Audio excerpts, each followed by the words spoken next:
Ya, jadi hidup ini harus bertindak secara strategik. Karena itu berpikir harus strategik.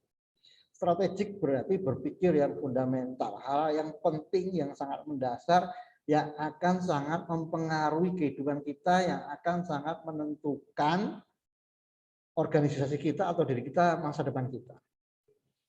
Ya, saya tadi ini lihat di Facebook itu ada penemuan membuat lampu dengan energi listriknya itu dari garam air laut yang ada garam.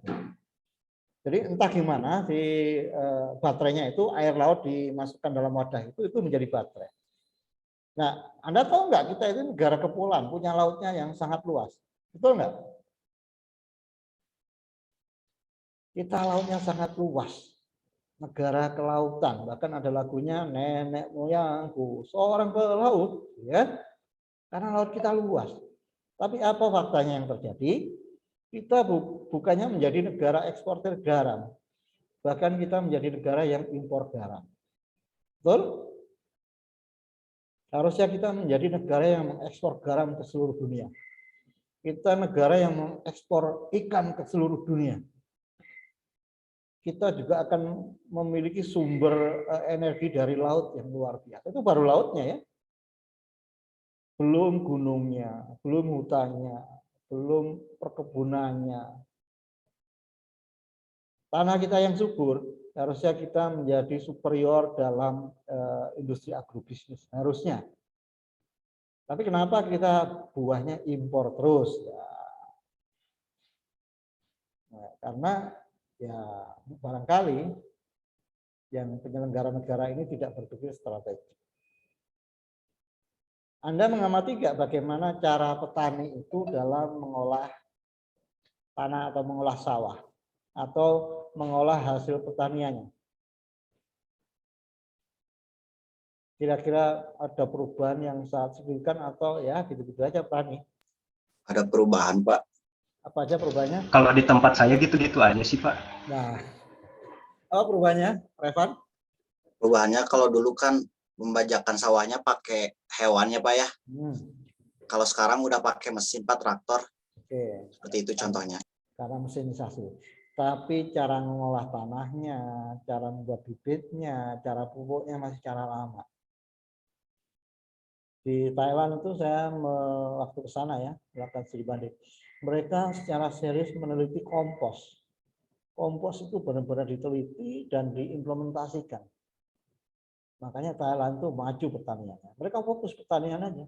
Karena ya mereka penduduknya butuh makan kok, nggak butuh apa teknologi yang canggih kan, yang penting makan. Di kita juga penduduk sebagian besar yang penting butuh makan sebetulnya kan. Tapi kenapa pertanian tidak diprioritaskan untuk dibangun dengan hebat? Nah, itu artinya tidak berpikir strategik. Kalau kita berpikir strategik negara kita, ya harusnya pertanian itu kita hebatkan. Cara menanamnya, cara pembibitannya, cara mengolah tanahnya, bagaimana supaya mineralnya bagus. Kalau sawah itu produktif ya, kalau nggak salah 1 hektar itu bisa 13 ton atau 15 ton gitu ya. Tapi kalau sekarang rata-rata paling 7 ton. Bahkan sampai 5 ton ya penghasilan sawah itu per hektar. Jadi jauh. Kalau tanah itu dikelola dengan baik, dengan pupuk yang baik sehingga unsur haranya bagus. Kalau sekarang kan karena banyak pupuk kimia, tanahnya jadi rusak. Itu tidak berpikir strategik karena makin lama tanahnya makin rusak. Nah, siapa yang harusnya melatih, mendidik, mengajarkan pertanian ini siapa kira-kira yang harus melatih petani? Ya, kita mulai belajar berpikir strategik ya dari contoh kasus dulu biar Anda paham kenapa harus belajar strategic management. Siapa yang harusnya orang yang ahli, Pak? Ya siap, orang yang ahli. Ya, sekarang orang yang ahli siapa? Siapa yang berkewajiban mendidik para petani? Lulusan pertanian gitu, Pak? Ya, yang di bidang pertanian. Yang berkewajiban ya Departemen Pertanian kan. Yang berkewajiban melayani rakyat itu ya pemerintah, betul? Betul, Betul, Pak. Pak. Iya. Berarti sekarang tidak melayani, Pak. Nggak ada kemajuan. Ya, Anda bisa menyimpulkan sendiri ya. Kenapa begitu? Pertanyaannya gini. Orang yang kerja di Departemen Pertanian, dia jago bertani nggak? Belum tentu. Iya, itu dan saya yakin pada nggak bertani juga, nggak punya sawah. Jago analitis. Mereka juga nggak punya sawah. Terus mereka suruh mendidik, melatih petani, bayangkan. Kan nggak mungkin. Contoh lain ya, pedagang kaki lima UMKM, itu siapa yang harusnya melatih mereka? Kementerian Perdagangan. Iya, perindustrian dan perdagangan. Pertanyaannya, para pegawai di Departemen Perindustrian dan Perdagangan itu mereka jago-jago bisnis nggak? Sepertinya jago, Pak. Makanya segala kebijakan mereka buat untuk kepentingan mereka sendiri. Ya, kalau mereka jago bisnis, saya yakin mereka nggak jadi pegawai negeri. Mereka akan bisnis karena bisnisnya untungnya lebih gede. Kenapa mereka jadi pegawai negeri? Karena mereka mengharapkan pendapatannya dari gaji dan dari lain-lain di birokrasi. Jadi bukan bisnis. Kalau orang jago bisnis, orang nggak mau jadi pegawai. Misalnya, ini tenang, teman kita. Tenang. Sambil ngajar dulu ya. Nah, jadi kalau mereka jago bisnis, mereka tidak akan jadi pegawai negeri. Jika perumpamaannya seperti itu, Pak, mohon maaf memotong. Ya. Bagaimana dengan Pak Sandiaga Uno, seperti Pak Sandi gitu ya, terus Bapak Luhut Binsar Panjaitan, mereka itu kan petinggi-petinggi bisnis gitu ya, bisnisnya sudah bisa kita lihat gitu besarnya seperti apa, tapi mereka masih mau untuk terjun ke arah pemerintahan seperti itu. Ya. Jika seperti itu bagaimana, Pak? Iya, kalau Pak Sandiaga Uno itu kan sudah pebisnis memang ya, sudah sukses dan beliau dimintai oleh Bapak Presiden untuk jadi menteri. Nah itu yang betul ya. Tapi problematikanya adalah kantor-kantor wilayah dan bawahnya itu kan yang eksekusi itu. Yang ketemu dengan para pedagang UMKM, dengan petani itu kan yang ada di kantor dinas-dinas kan. Bukan Pak Sandiaga Uno, bukan Pak Luhut kan. Nah, pemerintah harusnya menyiapkan orang-orang yang expert, yang pakar memang untuk melatih, mendidik masyarakat. Kalau di Cina itu ya, rakyat dilatih, dididik, dikasih mesin. UMKM benar-benar disiapkan, ditampilkan. Sehingga pada saat ada proyek besar, misalnya bikin baut, bikin obeng gitu ya, itu yang ngerjain UMKM dan mereka sudah dilatih bisa buat itu. Dan semuanya dikelola oleh pemerintah. Makanya bisa murah Cina itu. Kalau di kita misalnya ginilah, yang membuat misalnya cangkul lah misalnya, siapa yang buat cangkul?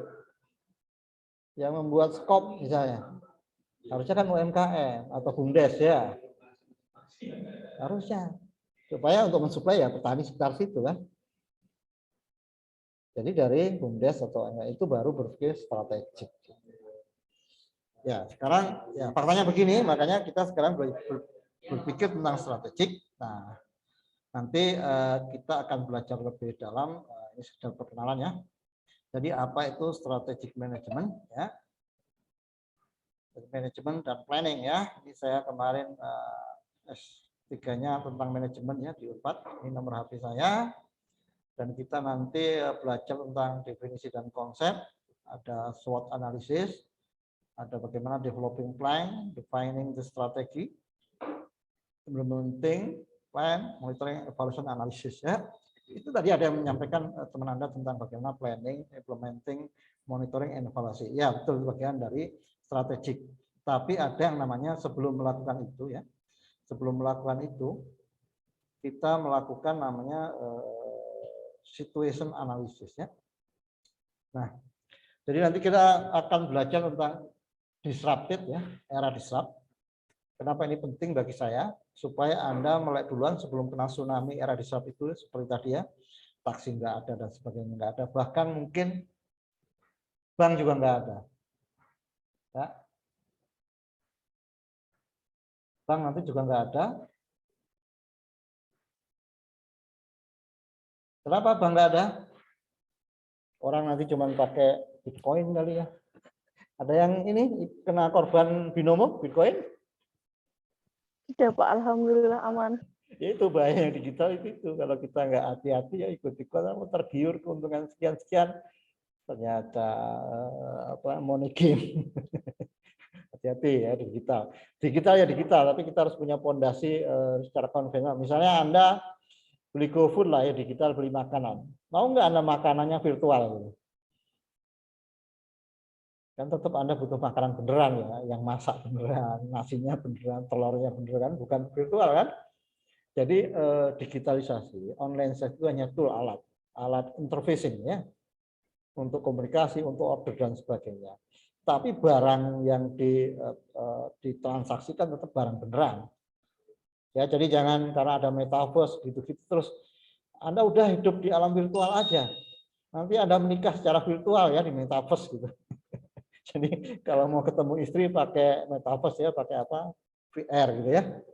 Istri misalnya Anda dari Singapura, istri ada di Tokyo, udah pakai itu aja VR gitu. Terus Anda punya aset tanah yang menarik, apa namanya? Pandangannya indah tapi pakai itu metaverse gitu. Ya, tidak sebegitunya ya. Nah, nanti kita akan belajar era digital adalah analisa situasi. Nah, ini yang paling penting. Tadi apa yang saya sampaikan, cerita tentang sawah, tentang garam, itu menceritakan situasi saat ini. Tadi yang saya sampaikan itu situasi real bukan? Iya Pak. Fakta ya. Jadi kalau kita sebagai orang ilmiah, sebagai orang yang akademisi, kita harus mengakui fakta apapun itu. Mau pahit, mau manis, mau baik, mau tidak, itu kita harus akui ya, fakta ya. Supaya apa? Kalau faktanya begitu, terus what our plan, what will our doing ya, gitu ya.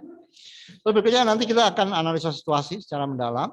Terus kita akan menganalisa kondisi internal eksternal karena untuk action itu kita perlu tahu resource kita internal dan eksternal ya.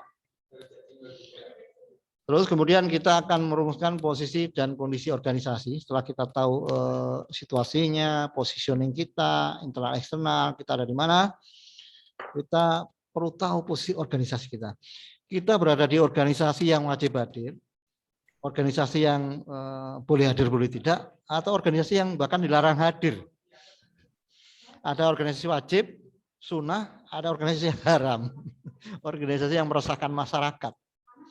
Kalau wajib yang dibutuhkan oleh masyarakat. Nah, itulah yang disebut dengan posisi dan kondisi organisasi. Nah, berikutnya kita akan menginisiasi program strategi. Nanti ada kita bahas corporate level strategi, strategi level korporasi. Kemudian directional strategi, bagaimana strategi pengarahan. Nah, kayak tadi kenapa petani yang kayak gitu-gitu. Itu strategi pengarahannya nggak clear. Ya, oke, Pak Sandiaga Uno keren bisnisnya ya. Begitu jadi menteri, belum tentu sukses juga. Ya kan? Bagaimana kepariwisataan di negara kita ya, ada yang berhasil lah, tapi ya nggak banyak gitu. Jadi mengelola birokrasi itu lebih sulit daripada mengelola bisnis. Kenapa ya? Tadi orang-orangnya sudah jadul ya, orang birokrasi itu orang yang zona nyaman, susah dirubah ya. Oke, semuanya yang belum nulis kelas nama lengkap dan NIM silahkan ya.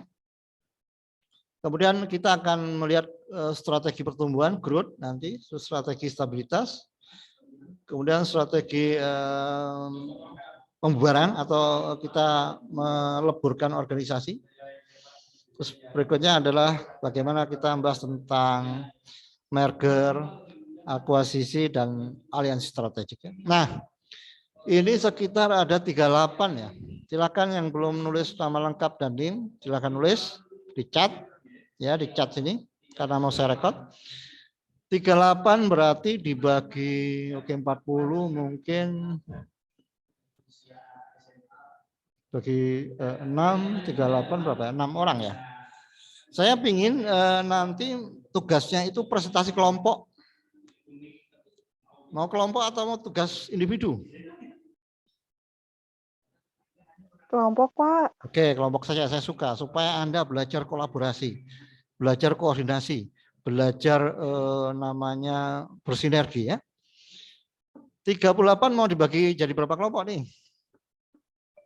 Kalau bagi 8, 55 ya, 8 kali 5 40, ada 8 kelompok. Kalau 7 sekitar 5 lebih ya. Karena materinya ada 1, let's say 1, 2, 3, 4, 5, 6, 7, 8, 9. Bagi 7 ya. Bagi 7 bagi 8. 37 lah, anggap 37 bagi 6, 6. Oh, 6 aja ya. 6 atau 7? 7 aja ya, supaya 5, 5, 5 ya. Nanti ada yang lebih dari 5 lah, satu kelompok ya.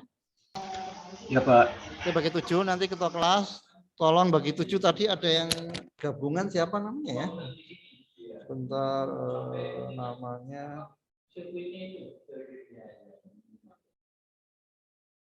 Namanya siapa tadi? Rian Cahyana udah gabung, Rian Cahyana? Sudah Pak. Oke. Sudah gabung. Yang belum nulis nama lengkap dan ini di chat tolong nulis ya. Nanti bagi 7 grup ya. Jadi setelah saya menjelaskan mungkin pertemuan 1, pertemuan 2 gitu ya, atau pertemuan 3, nanti grup 1 memaparkan tentang case study dari mata kuliah yang sudah saya ajarkan. Jadi Anda membedah, mencari kasus di lapangan, menganalisa, dan membuat rekomendasi tentang kasus di lapangan itu berkaitan misalnya nanti menganalisa situasi. Boleh analisa situasi penjual bala-bala, boleh. Analisa situasi penjual nasi goreng, boleh. Analisa situasi tukang pijet, boleh. Pokoknya analisa situasi. Ya. Dari case real, ya. Nanti setelah saya kasih mata kuliah ya, teori konsep tentang analisa situasi, Anda kelompok 1 berikutnya membuat paparan tentang analisa situasi dengan mengambil case study, ya, mulai kasusnya, objeknya apa, di mana, seperti apa situasinya, kemudian menurut Anda bagaimana situasinya, harus rekomendasinya apa, gitu ya. Itu dipaparkan oleh grup 1, ya. Nah, baru setelah nanti paparan dari grup 1 saya melanjutkan mata kuliah berikutnya, gitu ya. Nanti berikutnya grup 2 begitu juga minggu depannya.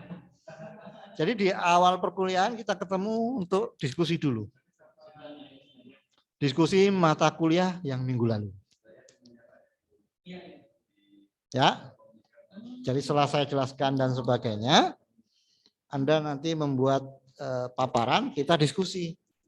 Nah, yang kelompok yang enggak paparan di depan nanti harus nanya.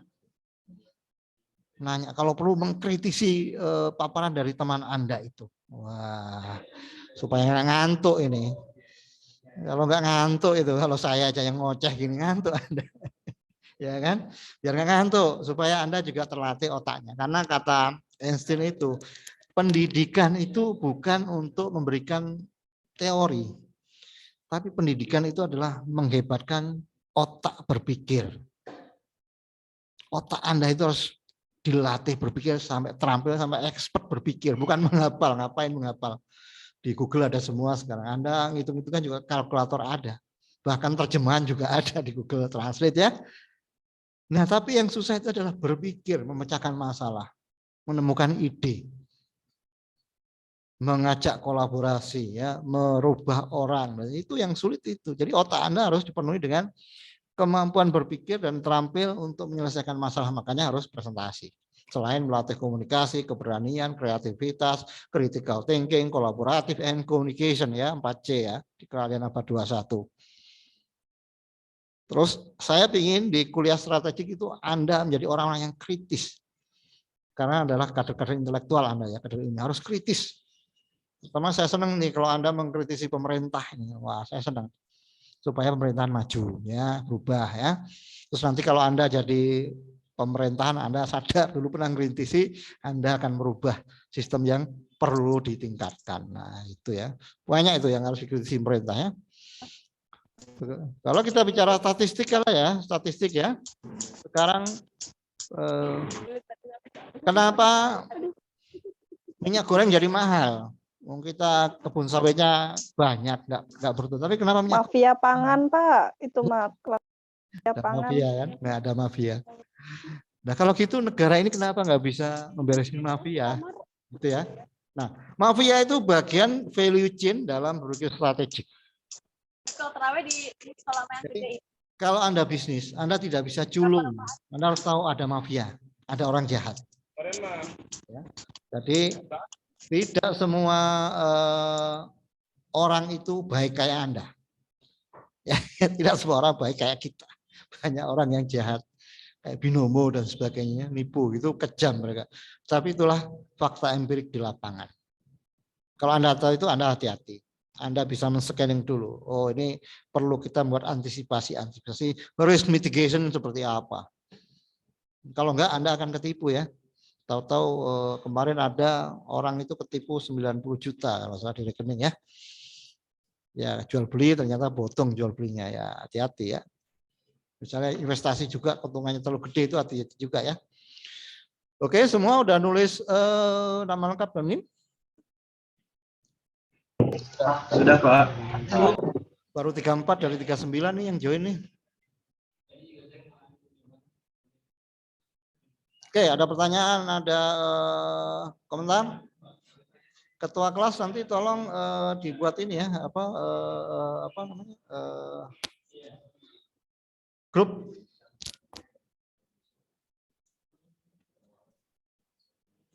Manajemen ini semester 6 ya. Semester 6 tanggal 18 Maret.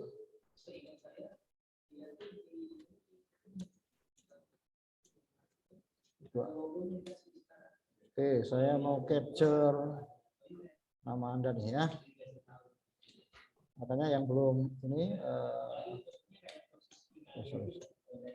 yang belum isi nama segera isi nama ya. Terus semua ya. Saya mau capture dulu. Jadi daftar hadiahnya itu dari chat yang Anda tulis.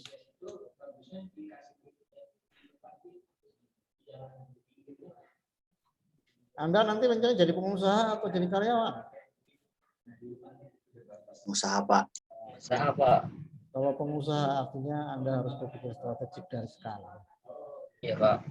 Strategik dari sekarang itu artinya dari Anda mulai awal kuliah, Anda itu sudah menganalisa, sudah mengkonstruk, sudah memappingkan, bahkan sudah memplotting kira-kira Anda mau bisnis apa persiapan yang harus Anda lakukan. Ini Elsa Kur Indonesia ini NIM-nya kok aneh. 319 101 61 berapa ya? Elsa Kur Indonesia. 01 ya, belakangnya nggak ada itu ya. Oke. Ini NIM-nya benar kok, Pak. Ya nggak ada kelebihan kayak tanda tanya kebalik. Hah? Coba Anda cek di itu di Kayaknya itu, Pak. 319 10206. kelebihan ini kelebihan apa? Kelebihan karakter. Oke ya, jadi Anda nanti akan belajar hal yang strategik. Yang mana saya pinginnya belajar itu secara interaktif ya, eksploratif interaktif. Nah, di situ Anda akan ikut berlatih. Jadi saya tidak ingin ke arah, karena kalau searah Anda akan rugi ya. Kalau searah Anda akan rugi karena Anda nggak mendapatkan ilmu yang sama. Jadi saya ingin Anda aktif, Anda bertanya, Anda mengkritisi, Anda beride, Anda berkreativitas dan sebagainya. Itulah anak muda milenial yang siap untuk berkompetisi di era digital, di era industri 4.0. Ya. Jadi pikir strategik. Anda ke depan mau apa, mau ngapain, mau kemana, harus direncanakan dengan matang. Tidak boleh, ngalir aja Pak, ikut teman-teman, jangan. Karena sekarang banyak orang yang terjerumus kepada tipuan-tipuan ya, jebakan-jebakan. Kenapa? Ya karena sangat menggiurkan ya, hati-hati. Wah ini mau beli rumah nih nggak punya uang, ini kesempatan nih investasi nanti dapat sekian-sekian. Ternyata begitu uang udah kumpul banyak, store, Poinnya ngilang ya. Itu hati-hati. Bisnis itu keuntungan 10% itu udah keren, udah hebat. Kalau ada bisnis di atas 10%, Anda harus hati-hati. Jadi sebulan 10% udah keren, keuntungan 10% ya. Kalau ada yang 30%, nah itu Anda harus evaluasi. Mungkin dicoba dulu sedikit, tes. Stabil enggak itu keuntungannya? Kalau nggak stabil bahaya ya. Itu berpikir strategik ya. Berpikir ke depan Anda mau kemana, mau ngapain, mau seperti apa, tahapannya bagaimana, timnya seperti apa, prosesnya bagaimana, strukturnya bagaimana, modelnya bagaimana, modulnya bagaimana, modalnya seperti apa. Berpikir strategik, berpikir komprehensif. Jadi harus Anda punya modal, kemudian punya modelnya di atasnya, dan punya modul. Tanpa modal, Anda nggak bisa membuat model. Nggak ada model, Anda nggak bisa buat modul. Ya, strategik itu punya modal, kemudian buat modelnya, bikin modul kecil. Baru organisasi itu berjalan dengan baik. Modul, ya. Tapi kalau kebanyakan model, Anda nanti menjadi modal madul, ya. Morat-marit, modal madul, jangan kebanyakan model. Ya. Modelnya sedikit atau satu, tapi sudah divalidasi dengan kondisi saat ini. Makanya perlunya analisa situasi terkini. Ya, situasi terkini apa? Wah, minyak goreng mahal. Ada perang Ukraina sama Rusia, hura, gitu ya. Hura, kata orang Rusia perang. Wah, perang Rusia Ukraina berarti akan banyak barang yang mahal, minyak mahal, gitu, mahal, semuanya mahal. Kalau semuanya mahal, bisnis juga akan terhantam. Oke, any question? Any comment? Ketua kelas nanti tolong di data semuanya, termasuk yang baru, tolong dimasukkan di grup WA ya. Yang baru siapa tadi? Rian atau siapa? Masukkan di grup WA komunikasi supaya minggu depan kita sudah masuk semua ya. Ini 2 kelas. Iya, Pak. 2 kelas, tadi udah nulis nama kelas ya. Oh. DKHS, ini ada CWK, ada DKHS gitu ya? Ya, kelas Iya, Pak. Maksudnya DKHS, Pak. CWK ya? Iya, Pak. DKHS itu apa? Kelas khusus, Pak. Kalau cewek, Kelas Cianjur. oh cewek ya, cewek Cianjur lah ya. CWK, cewek. Cianjur, WK, dia WK. Gitu ya. Weekend, Pak. Oh, weekend, bukan WK. Kalau ada Bukan, terjemahan Pak. itu kan, terjemahan Iya. di TikTok apa aja WK gitu ya. Nah, itu juga jadi bahasa kekinian yang kita harus pahami ya.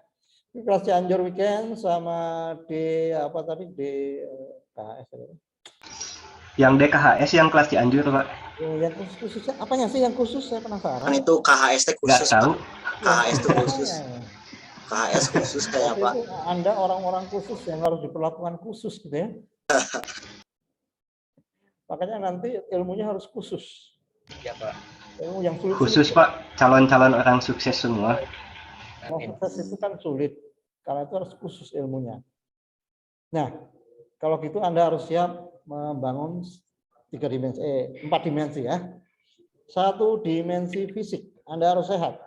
Makannya harus bagus, nggak boleh makan instan ya. Makanya harus sehat, minumnya harus cukup. Fisik harus dijaga, dimensi fisik. 2 dimensi pikiran harus benar ya. Benar dilatih pikirannya, benar-benar bisa berpikir, bukan hanya menghafal. Berpikir. Anda bisa mencari ilmu dan menggunakan ilmu, mengimplementasikan ilmu, bisa memilih ilmu yang tepat. Itu berpikir. Ya. Habis dimensi pikiran, dimensi hati. Hati Anda harus hati yang sehat, qalbun salim, salamati sudur, ya, dada yang selamat. Bukan yang galau suralo tiap saat ya, yang gabut ya. Hatinya berarti nggak sehat. Hatinya harus sehat.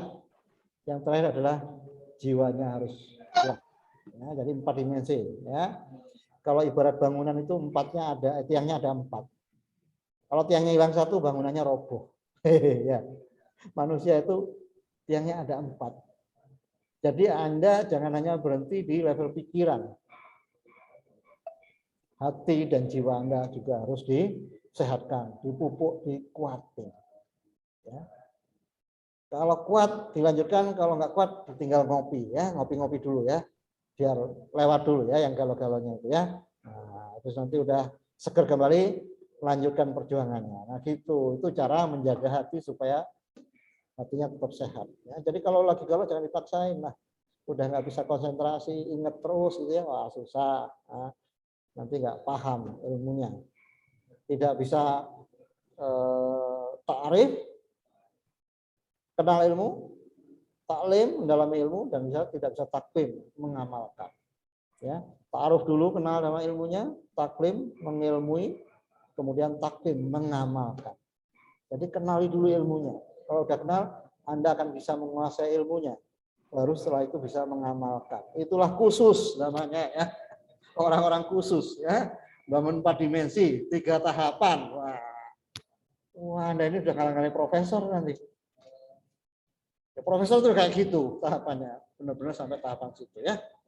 Oke, yang baru masuk silakan tulis nama lengkap dan NIM sama kelasnya ya. Kalau sudah, ada pertanyaan, ada komentar? Bapak mau bertanya. Silakan Anis Jumiati. Ya, Bapak untuk yang case nanti tugas kelompok itu apakah lingkupnya secara luas gitu ya kayak kondisi di negeri kita atau boleh nggak kayak di ruang lingkup kerja kita gitu, misalkan di tempat kerja masing-masing gitu. Boleh, justru saya senang yang kasus nyata di tempat kerja Anda. Sekaligus Anda nanti mempraktekkan solving problem di tempat kerja Anda bareng-bareng. Wah, keren itu. Ya, kita Iya, Pak. kasus yang beneran, jangan kasus bohongan. Yang beneran aja, memang orang butuh dibantu, solusinya apa. Karena nanti Anda pada saat kerja akan melakukan itu semua, bukan problem bohongan, bukan problem beneran. Anda harus beli rumah beneran, Anda harus punya duit beneran, ya kan? Anda harus bisa menghasilkan keuntungan beneran, Anda harus punya market beneran, Anda harus punya produk beneran, dan Anda menghadapi problem yang benar-benar benar-benar sulit gitu ya. Oke ya, pokoknya harus keren lah gitu ya. Silakan ambil kasus, saya sangat suka itu ya. Nanti silakan masing-masing grup diskusikan, dikolaborasikan, ditentukan. Oh kemarin dijelasin tentang begini-begini, berarti harus nanti di akhir kuliah biasanya saya juga memberikan arahan lah ya, apa yang harus dilakukan. Ya. Jadi tugasnya cukup sekali aja presentasi grup buat paparan ya. Syukur-syukur Anda buat video. Oh iya ya. Sebentar. Nanti tolong di subscribe, like, and share YouTube saya, di situ banyak ilmunya ya, banyak kasus-kasus bisnis itu ya. Siap, Pak. Siap. Pokoknya subscriber saya harus nambah berapa ya? Nambah 35 minimal ya. Kalau nggak nambah, kelas ini dianggap nggak loyal nih. Iya, Pak. Ya, Pak. Iya. Siap, Pak. Nambah 35 minimal ini subscriber saya ini. Karena saya juga harus mempraktekkan kan. Ini saya kirim nanti yang bagus ya. Kirimnya nanti ke grup ya. Banyak itu topik-topik tentang manajemen dan banyak keilmuan yang saya taruh di YouTube supaya nggak hilang. Supaya Anda juga tahu tentang bagaimana keilmuan. Jadi nanti pada saat Anda berpikir strategik sudah punya modal bekal, tonton di YouTube saya terutama yang berkaitan dengan fotografi ilmiah, kemudian bagaimana merencanakan dan sebagainya. Tonton di channel YouTube saya. Jadi nanti pada diskusi nyambung, karena Anda sudah tahu apa saja sih yang saya bahas, fokus bicaranya apa, dan konsentrasinya kemana. Gitu ya. Nah itulah namanya mengasah otak, sehat pikirannya. Ya dari YouTube saja Anda mungkin sudah banyak ilmu banyak. Nanti saya berikan ilmu-ilmu khusus pada saat kuliah, karena ada kelas khusus tadi ya, sama kelas Cianjur, weekend, aduh WK. Pas weekend tuh WK, ini hebat nih. Weekend juga kuliah ini keren nih para karyawan. Dan kelas khusus ini keren, masih mau-maunya masuk jurang jurang penyiksaan. Ya kalau S1 masih ya begitulah ya. Nanti kalau Anda di S2, S3 makin nyesel, kenapa kuliah dulu. Tapi setelah lulus, oh gini aja ya kuliah itu ya. Oh udah selesai ternyata ya. Pada saat mau skripsi, Mas, susahnya minta ampun, nyari topik aja gitu ya, bolak-balik kampus. Tapi begitu mau wisuda, sudah selesai, gini aja kuliah itu ya. Nah, nanti akan indah pada waktunya, kata Dewi Persik begitu ya. Akan indah pada waktunya. Ya, itu keren ya. Kuat dilakoni, nggak kuat tinggal ngopi, gitu katanya. Ya, jadi siapin ngopi. Saya gara-gara S3 jadi suka ngopi. Karena ngantuk, biar ngantuk ngopi.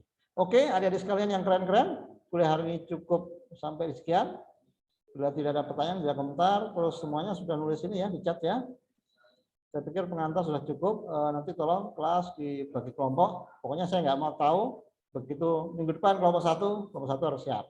Ya, Anda sudah dewasa, sudah mandiri, sudah ngerti lah ya. Itu saya ingin tahu bagaimana kemandirian Anda, responsibility Anda, komitmen Anda, persistensi Anda, dan passionate Anda seperti apa. Karena itu modal yang sangat penting untuk sukses dalam bisnis dan berbagai macam program-program yang strategik. Strategik artinya butuh orang yang komitmen, butuh orang yang memiliki persistensi tinggi, orang yang komitmen, bukan komat kamit. Komitmen ya, bukan komat kamit. Ya. Kalau Anda terlatih selama kuliah, maka Anda nanti berwirausaha, Anda bekerja, Anda apapun, Anda akan sukses. Jadi sukses is matter of your choice. Sukses itu soal pilihan. Anda milih sukses atau milih gagal, itu saja. Kalau saya nggak mau gagal, karena gagal itu nggak enak. Gagal itu sengsara, tersiksa. Makanya harus sukses. Ya. Kalau mau sukses, Anda harus memutuskan sukses dan berjuang untuk sukses.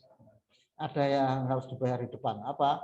Ketelatenan, ketekunan, tahan, sabar, mental, segala macam. Itu harus dibayar di depan semua. Baru nanti Anda sukses. Oke, guys? Everything is okay?